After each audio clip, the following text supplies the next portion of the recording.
பிஸ்மில்லாஹிர் ரஹ்மானிர் ரஹீம். அஸ்ஸலாமு அலைக்கும் வரஹ்மத்துல்லாஹி தஆலா வபரகாத்துஹு. அல்ஹம்துலில்லாஹ், எல்லா புகழும் அல்லாஹ் ஒருவனுக்கே உரித்தாகட்டும்.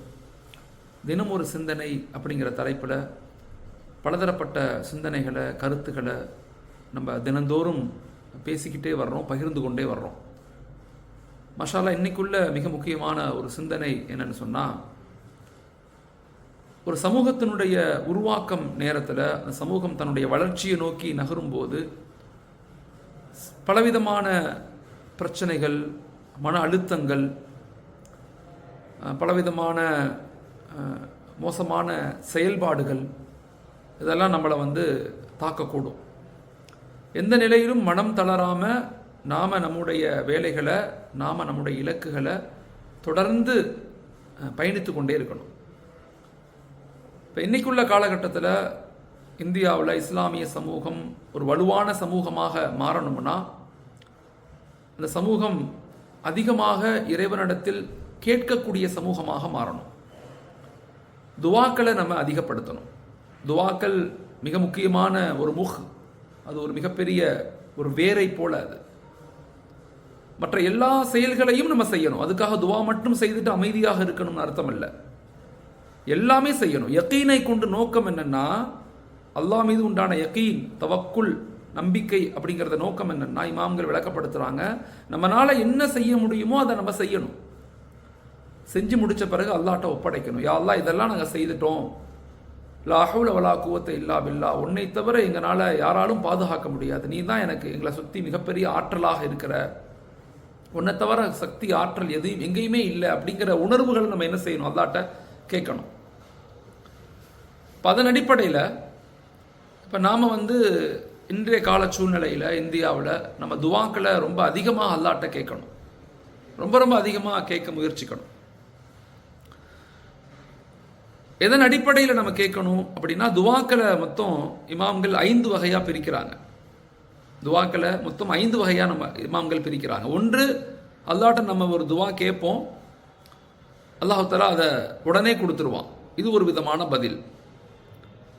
2வது வகை துவா இருக்குது, நம்ம ஒன்று கேட்போம், அல்லாஹ் வேற ஒன்று கொடுப்பான். ஹஸரத் ஸல்லல்லாஹு அலைஹி வஸல்லம் அவங்க உம்ராவுக்கு ஸல்லல்லாஹு அலைஹி வஸல்லம் ஆசைப்பட்டாங்க. ஆனால் உம்ரா நிறைவேறலை. ஆனால் அடுத்த வருடம் அல்லாஹ் தஆலா காபாவையே கையில் கொடுத்துட்டான். இது ஒரு விதமான பதில். 3வது இருக்கு, நம்ம கேட்போம், அல்லாஹ் ரொம்ப காலம் கழிச்சு கொடுப்பான். 1 வருஷம், 2 வருஷம், 3 வருஷம் அப்படிங்கிறதான் கொடுப்பான். 4வது, அல்லாஹ்ட நம்ம கேட்போம், அல்லாஹ் பதிலே கொடுக்க மாட்டான். நம்ம நினச்சிக்குவோம் நம்ம துவா ஏற்றுக்கொள்ளப்படாதுன்னு நினச்சிக்குவோம். இல்லை, மாறாக 5வது வகை துவா இருக்குது, நம்ம கேட்டதற்கு பகரமாக மறுமையில் அல்லாஹ் நமக்கு அமல்களை கொட்டி கொட்டி கொடுப்பான். இப்போ எந்த நிலையிலையுமே அல்லாஹ் நம்ம கேட்கறத பராமுகமாக விட்டுறதில்லை, அதை கேட்காம இருக்கிறதில்லை, பதில் தராமல் இருந்ததில்லை. ஆனால் நமக்கு தகுதியான மக்களாக நாங்கள் மாறிட்டோமா அப்படிங்கிறது மிக முக்கியமான ஒரு பகுதி. அல்லாஹ் குர்ஆன்ல சொல்றான், யா அய்யுஹல்லதீன ஆமனூ இஸ்பிரு வஸாபிரு வராபித்து வத்தகுல்லாஹ லஅல்லக்கும் துஃப்லிஹூன். ஈமான் கொண்ட மக்களே, நீங்கள் பொறுமையாக இருங்கள், என்ன நடந்தாலும் நீங்கள் பொறுமையாக இருங்கள். இஸ்பிரு, நீங்கள் பொறுமையாக இருங்கள். வஸாபிரு, உங்களுக்குள் சகித்துக் கொள்ளுங்கள், உங்களுக்குள் அன்பை வெளிப்படுத்துங்கள். பொறுமை கொண்டு நோக்கம் என்னன்னா, கோழைத்தனம் கிடையாது. பொறுமை நான் பழைய வீடியோவில் கூட சொல்லியிருந்தேன், பொறுமை 4 வகையாக பிரிக்குது. பொறுமை என்பது பெரும் ஆற்றல், பெரும் குவத். அது அல்லாஹ் நமக்கு அதை கொடுத்துருக்கிறான். நம்ம பொறுமையாக தான் இருக்கணும் இன்றைய கால சூழ்நிலையில். இஸ்பிரு வஸாபிரு, உங்களுக்குள் சகித்து கொள்ளணும், நமக்குள்ள உடன்பட்டுக்கணும், நமக்குள்ள சகோதரத்துவத்தை பேரணும், நமக்குள்ள அன்பை வெளிப்படுத்தணும், நமக்குள்ள விட்டு கொடுத்து போகணும். ஆனால் வராபித்து, நம்மளை நாம் தயார் செய்து கொண்டே இருக்கணும். கல்வியால், பொருளாதாரத்தால், சமூக நிலையால், அதிகாரத்தால், எல்லா விதமான ஆன்மீகத்தால், எல்லா நிலையிலையும் நம்ம வலுப்படுத்தி கொண்டே இருக்கணும். அதான் இன்னைக்கு நம்ம செய்ய வேண்டிய மிக முக்கியமான ஒரு விஷயம். இன்ஸ்டண்டாக ரியாக்ஷன் பண்ணி பேசி தேவையில்லாத கருத்துக்களை பகிர்ந்து நாங்கள் பலகீனம் அடைஞ்சிடக்கூடாது. ஸோ இன்னைக்குள்ள காலகட்டத்தில் நாம் அல்லாஹ்ட்ட அதிகமாக துவாக்களை கேட்க சொல்லணும். குறிப்பாக பெண்கள், குழந்தைகள், தயவு செய்து நீங்கள் அதிகமாக அல்லாஹ்ட்ட துவா செய்யுங்க. இந்த உம்மத்தினுடைய கண்ணியத்துக்காக, இந்த உம்மத்தினுடைய வளர்ச்சிக்காக, இந்த உம்மத்தினுடைய பாதுகாப்பிற்காக, இந்த நாட்டினுடைய வளர்ச்சிக்காக, இந்த நாட்டினுடைய ஜனநாயகத்திற்காக நம்ம அதிகமாக அல்லாஹ்ட்ட துவா செய்யணும். இந்தியா மிக முக்கியமான ஒரு அற்புதமான நாடு. இந்த நாட்டுடைய செயல்பாடுகளை பார்த்து ஒருபோதும் நாங்கள் பயப்படவும் கூடாது, எந்த நிலையிலும் நாங்கள் மயங்கிடவும் கூடாது. எல்லா நிலையிலும் உண்மையை ஹக்க நிலைநாட்டக்கூடிய மக்களாக நாங்கள் மாறணும்னா அல்லாஹோடு நம்முடைய தொடர்புகளை அதிகப்படுத்தணும். குறிப்பாக துவாக்களை அதிகப்படுத்துங்க. வீட்டில் உள்ள பெண்கள் குழந்தைகள்கிட்ட துவா செய்ய சொல்லுங்கள். இந்த உம்மத்தை பாதுகாக்க சொல்லி அல்லாஹ்ட்ட துவா செய்ய சொல்லுங்கள். இந்த உம்மத்துக்கு கண்ணியத்தை அல்லாஹ் கொடுக்கணும்னு அல்லாஹ்ட்ட துவா செய்ய சொல்லுங்கள். இந்த உம்மத்தை அல்லாஹ் நீ கேவலப்படுத்திடாத அப்படின்னு அந்த குழந்தைகளை சொல்லி துவா செய்ய சொல்லுங்க. அல்லாஹு தஆலா நம்மளை பார்த்து கொண்டே இருக்கிறான், நம்ம கூட தான் இருக்கிறான். ஒருபோதும் நம்மளை அவன் கைவிட மாட்டான். நிச்சயமாக அல்லாஹு தஆலா மிகப்பெரிய கிருபையாளனாக இருக்கிறான். அல்லாஹ் நம்மளை மன்னிப்பான். நம்மளை ஒரு வலுவான சமூகமாக அல்லாஹ் நிச்சயமாக உருவாக்கி தருவான். நிச்சயமாக நம்ம எல்லாரும் அதற்காக உழைப்போம், முயற்சி செய்வோம், தொடர் பணிகள் ஈடுபடுவோம். எல்லாத்தை விட மிக முக்கியமாக அல்லாஹ்ட்ட அதிகமாக துவா செய்யக்கூடிய மக்களாக மாறுவோம். அல்லாஹ் என்னையும் உங்களையும் பொருந்திக் கொள்ளணும். ஜஸாக்குமுல்லாஹ். அஸ்ஸலாமு அலைக்கும் வரஹ்மத்துல்லாஹி தஆலா வபரகாத்துஹு. இன்னைக்குள்ள மிக முக்கியமான ஒரு சிந்தனை என்னன்னு சொன்னா, நம்முடைய முன்னோர்களை நினைவு கூறுவது நம்முடைய வளர்ச்சியினுடைய ஒரு பகுதியாக இருக்குது. நம்முடைய முன் சென்ற உலமாக்கள், கல்வியாளர்கள், ஆளுமைகள் மிகச்சிறந்த தியாகங்களை, அர்ப்பணிப்புகளை எல்லாம் செஞ்சு தான் நமக்கு இந்த நாட்டை, இந்த ஜனநாயக நாட்டை உருவாக்கி கொடுத்துட்டு போனாங்க. அவங்கள பற்றி நாம் பேசணும், அவங்களுக்காக நிறைய துவா செய்யணும். அவங்களுடைய தியாகங்களை நம்ம அனலைஸ் பண்ணணும். என்ன மாதிரி தியாகங்கள் செஞ்சாங்க, எப்படியெல்லாம் அவங்க வேலை செஞ்சாங்க, எப்படியெல்லாம் திட்டங்கள் இட்டாங்க. முன்னோர்களுடைய தியாகங்களை, அர்ப்பணிப்புகளை கவனிக்காத, பேசாத, அங்கீகரிக்காத, கண்ணியப்படுத்தாத எந்த சமூகத்தினாலும் நிச்சயமாக ஒரு வெற்றியை நோக்கி நகர முடியாது. குறிப்பாக இன்னைக்கு நான் உங்களுக்கு அந்த முன்னோர்களுடைய சிந்தனைகளாக சொல்லக்கூடிய மிக முக்கியமான ஒரு வரலாற்று குறிப்பு என்னன்னு சொன்னா, 714 உமையாக்களுடைய காலத்துல, கிபி 714 மிக முக்கியமாக 2 சஹாபாக்கள், 2 மிக முக்கியமான நபர்கள், ஒருத்தவங்க இந்தியாவுக்கு வந்தாங்க, இன்னொருத்தவங்க ஸ்பெயினுக்கு போனாங்க. முஹம்மது பின் காசிம் அவங்க ரஹ்மத்துல்லாஹி அலைஹி அவங்க வந்து இந்தியாவுக்கு வந்தாங்க. தாரிக் பின் ஜியாத் ரஹ்மத்துல்லாஹி அலைஹி அப்படிங்கிறவங்க வந்து ஸ்பெயினுக்கு போனாங்க. அவங்க 716, இந்தியாவுக்கு வந்தவங்க 714.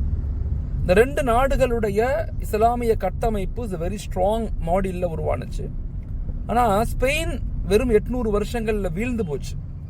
1492 ஸ்பெயின் வந்து வீழ்ந்தது. வீழ்ந்ததனுடைய அடிப்படை வெறுமன 50 ஆண்டுகள்ல அதனுடைய 800 வருஷ சாம்ராஜ்யம் 50 ஆண்டுகள்ல வீழ்ந்துச்சு. காரணம் 4 காரணங்கள் சொல்றாங்க.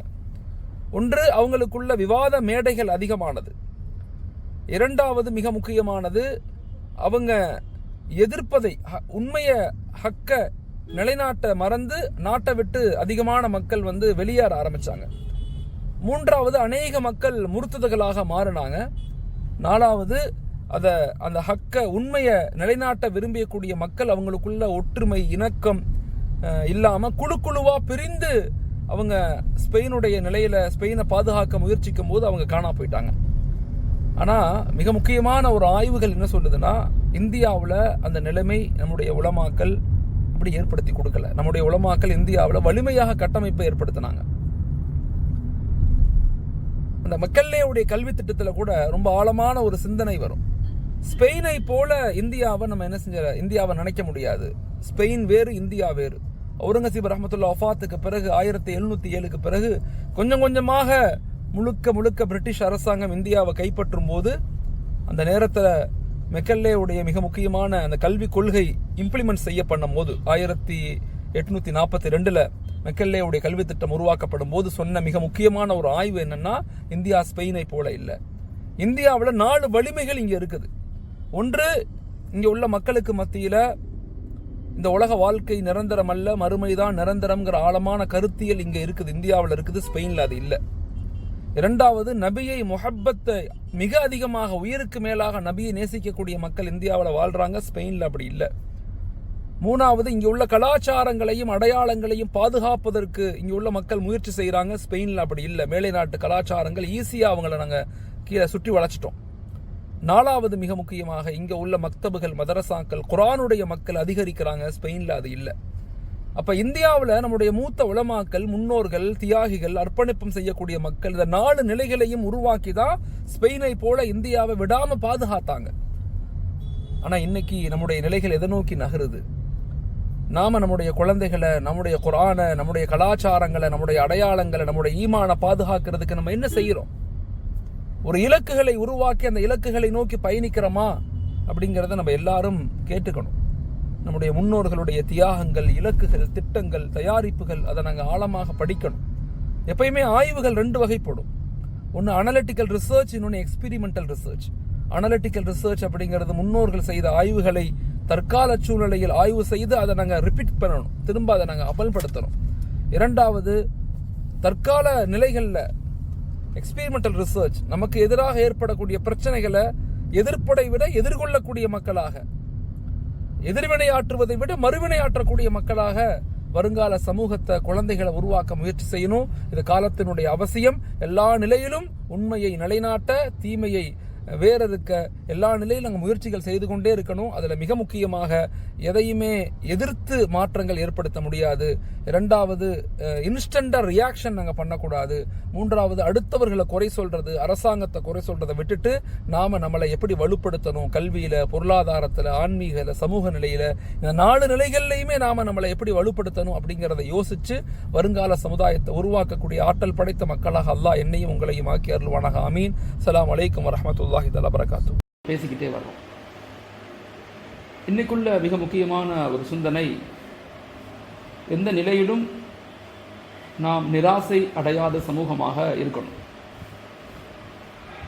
எந்த நிலையிலும் நாம் அதிருப்தி அடைஞ்சோ இல்லை ரியாக்ஷன் பண்ணக்கூடிய சமூகமாகவோ மாறிடக்கூடாது. இஸ்லாமிய சமூகத்துக்கு ஏற்படுகின்ற அழுத்தங்களும் இறுக்கங்களும் ஒரு புதிதான விஷயம் அல்ல. அது காலங்காலமாக நமக்கு ஏற்படுகின்ற சில விஷயங்கள் தான். இப்போ இந்த மாதிரி காலங்களில் நாம் நம்முடைய எல்லா நிலைகள்லையுமே நிதானத்தை, பொறுமையை, விவேகத்தை, இலக்குகளோடு சிந்தனைகளை உருவாக்கி கொண்டே இருக்கணும். எப்பயுமே நாம் கற்றுக்கொண்டே இருக்கணும்.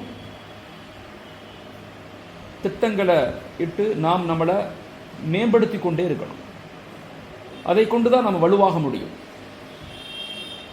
பொறுமைகள் அப்படிங்கிறது பொறுமையாக இருக்கிறது அப்படிங்கிறது அது கோழைத்தனம் அல்ல, அது வீரத்தினுடைய உச்சம். அதனால இன்னைக்குள்ள சூழ்நிலைகளில் நம்ம எந்த நிலையிலும் நிராசை அடைந்து வேகப்பட்டு வார்த்தைகளாலோ இல்லை எழுத்துக்களாலோ அல்லது செயல்களாலோ நாம் தவறுகள் செய்து விடக்கூடாது. இப்போ இன்னைக்குள்ள சூழ்நிலையில் என்னதான் செய்யணும் அப்படின்னா, நிறைய கற்றுக்கொள்ளணும். நம்மளை நாம கட்டமைப்பை உருவாக்க முயற்சிக்கணும்.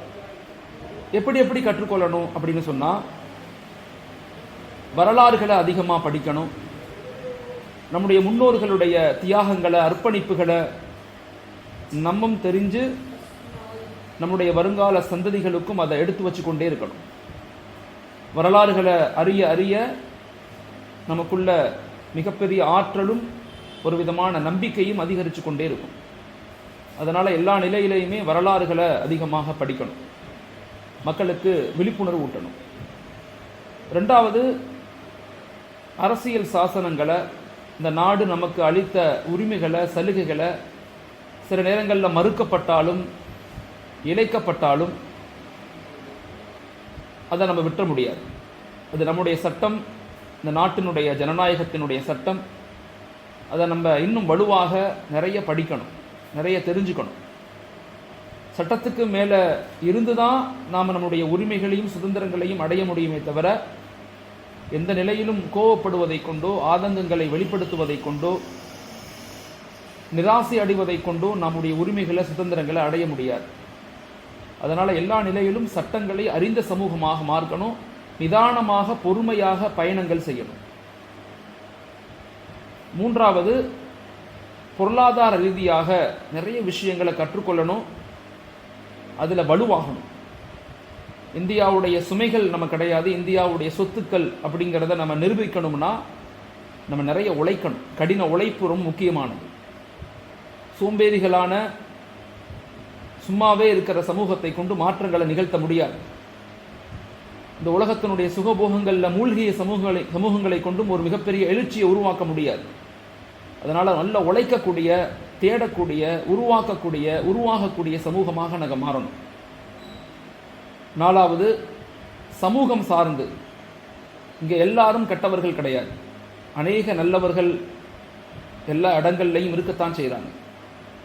அதனால தான் உலகம் இன்னும் இயங்குது.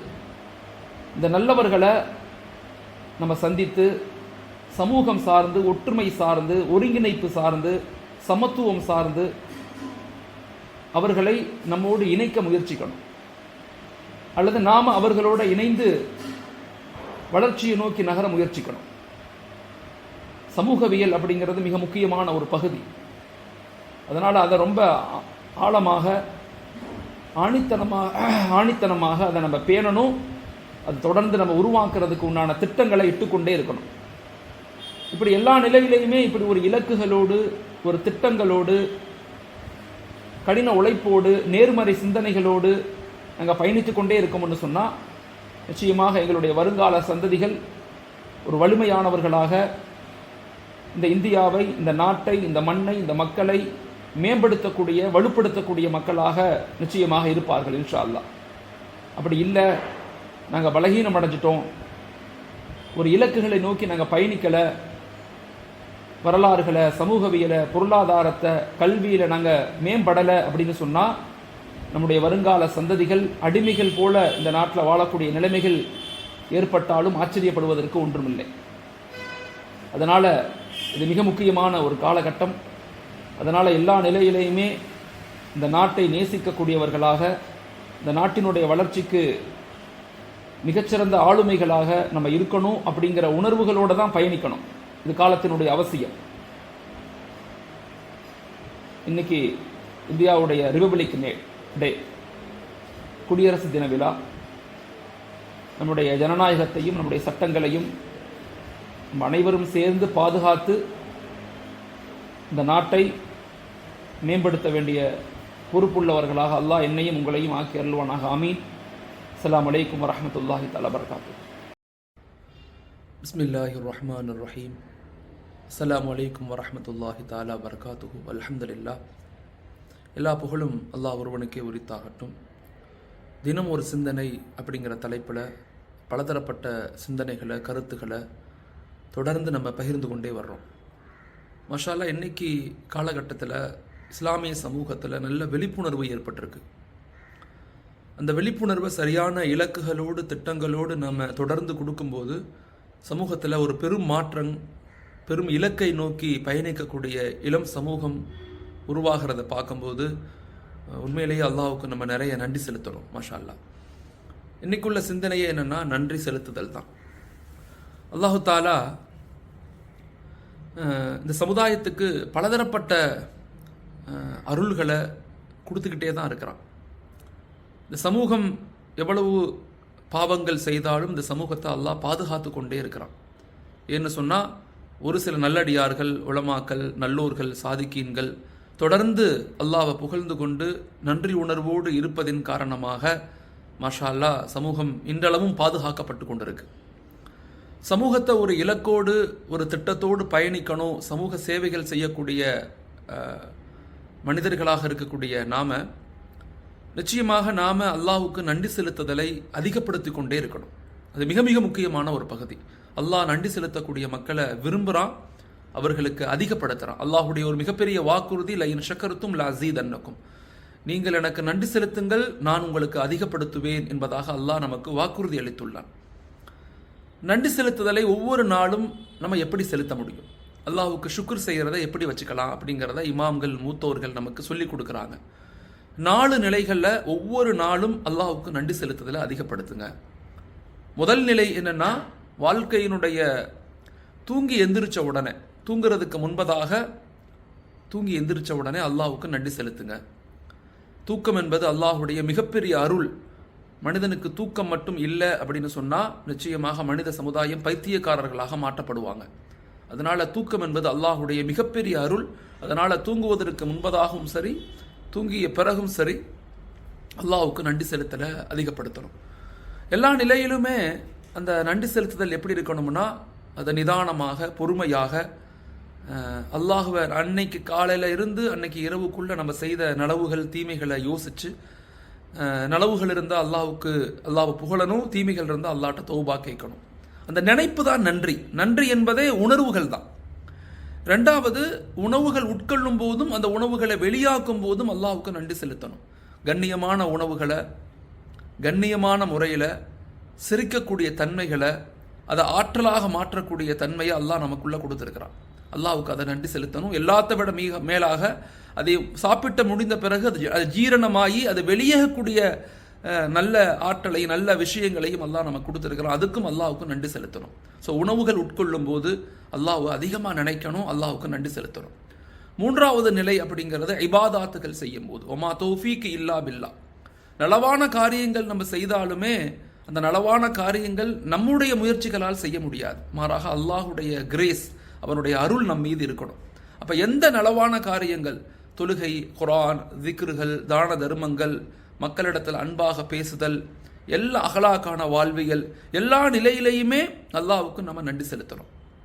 எந்த இபாதாத்துகள் செய்யும் போதும், யா அல்லாஹ், உன்னை தவிர இந்த ஆற்றலை யாராலும் எனக்கு கொடுக்க முடியாது, என்னுடைய சக்தியை கொண்டு நான் இதை செய்யலை, உனக்காக செய்கிறேன், உன்னுடைய பொருத்தத்துக்காக செய்கிறேன், செய்து முடித்த பிறகு யா அல்லாஹ் இதை உனக்காகத்தான் செய்தேன், உன்னுடைய பொருத்தத்துக்காகத்தான் செய்தேன், சுப்ஹானல்லாஹ், அல்ஹம்துலில்லாஹ் என்ற அந்த நன்றி உணர்வை ஒவ்வொரு இபாதாத்துக்கு பிறகும் நம்ம வெளிப்படுத்தணும். அந்த உணர்வுகளோடு நம்ம செயல்படும் போது நீங்கள் பாருங்கள், நமக்குள்ள ஒரு சேஞ்சஸ் ஏற்படும். நாலாவது நிலை, ஒவ்வொரு நாளும் நம்ம செய்ய வேண்டிய நன்றி கடன், நன்றி உணர்வோடு இருக்க வேண்டிய தருணம் என்னென்னா, நம்முடைய குடும்பங்களோடு, மனைவி மக்களோடு, நம்முடைய உறவுகளோடு, நம்முடைய தொழில்துறைகளில் இருக்கும்போது அல்லாஹ்வுக்கு நன்றி செலுத்தணும். இந்த வாழ்க்கையை அழகா நிம்மதியாக ஆக்கி கொடுத்து, எந்த விதமான பிரச்சனைகள், நோய் நொடிகள் இல்லாத வாழ்க்கையை அல்லாஹ் நமக்கு கொடுத்துருக்கிறானே அப்படின்னு நினைத்து நினைத்து நன்றி செலுத்தணும். ஒரு நோய்கள் இல்லை பிரச்சனைகள் ஏற்படுதுன்னா அது நம்முடைய கைகளால், நம்முடைய செயல்களால், நம்முடைய எண்ணங்களால் ஏற்பட்ட பாதிப்புகளை தவிர அது அல்லாஹ்விடத்திலிருந்து வந்தான பிரச்சனைகள் அல்லங்கிறத புரிஞ்சுக்கணும். அல்லாஹ்வுக்கு சுக்ர் செய்வதை கொண்டு, அவனுக்கு நன்றி உணர்வோடு இருப்பதை கொண்டு அல்லாஹ் அதிலிருந்து நம்மை பாதுகாக்கிறான் அப்படிங்கிற உணர்வுகளோடு இருக்கணும். இப்போ நம்ம இந்த 4 நிலைகள்லையுமே நாம் அல்லாஹ்விடத்தில் நன்றி உணர்வை ஏற்படுத்தும் போது, அல்லாஹ்வை புகழும் போது, அல்லாஹ்வை சந்தோஷப்படுத்தும் போது நம்முடைய வாழ்க்கை இனிமையானதாக, நிம்மதியானதாக, வாழ்க்கையிலே ஈமான் ரசூலோடு, அல்லாஹ் ரசூலோடு இணைந்த வாழ்க்கையாக நம்முடைய வாழ்க்கை மாறும். மாஷா அல்லாஹ், நம்முடைய இலக்குகள், நம்முடைய சமுதாயத்தை இப்படி நன்றியுள்ள சமுதாயமாக மாற்றும் போது ஒரு மிகப்பெரிய வலிமையான வளமுள்ள சமூகமாக நம்மனால் கூடிய சீக்கிரம் மாற முடியும். அல்லாஹு தாலா என்னையும் உங்களையும் அல்லாஹ்வுக்கு நன்றி செலுத்தக்கூடிய மக்களாக ஆக்கி அருள்வானாக. ஆமீன். அஸ்ஸலாமு அலைக்கும் வரஹ்மத்துல்லாஹி தஆலா வபரகாத்துஹு.